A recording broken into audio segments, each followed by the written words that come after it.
Bill Gates lance une alerte sur l'intelligence artificielle. Il affirme que plusieurs seuils dangereux ont déjà été franchis. Et presque personne, dit-il, n'en parle vraiment. Nous sommes à Kirkland, dans l'État de Washington, près de Seattle. Depuis Gates Venture, la vue s'étend sur le lac Washington et les monts Olympiques. Le paysage est paisible. Mais Bill Gates, lui, ne l'est pas. Il se balance sur sa chaise, visiblement agité par ce qu'il a à dire. Le milliardaire, ex-patron de Microsoft, publie aujourd'hui le premier essai d'une nouvelle série.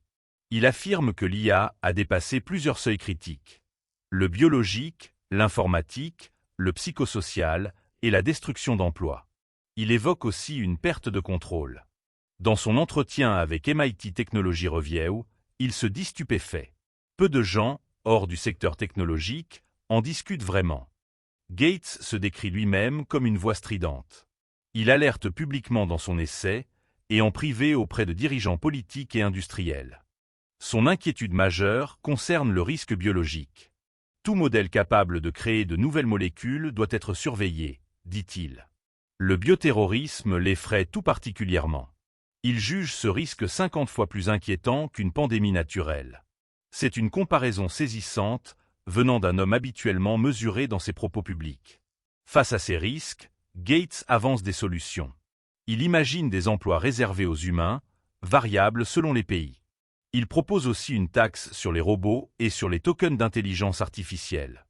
Cette taxe financerait les emplois détruits par l'automatisation. L'idée d'une taxe sur les robots n'est pas nouvelle. Gates la défend déjà depuis de nombreuses années. Malgré ses craintes, Gates garde de l'optimisme. Il croit au potentiel de l'IA pour l'agriculture, la santé et l'éducation. Elle pourrait aussi simplifier nos démarches administratives. Selon lui, l'abondance finira par arriver, mais après une période de turbulence. S'il parle aujourd'hui, c'est que les seuils sont déjà dépassés.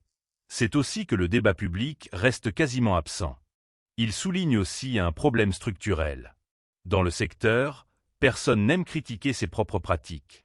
N'oubliez pas de vous abonner pour suivre plus d'infos sur Curionova. À bientôt.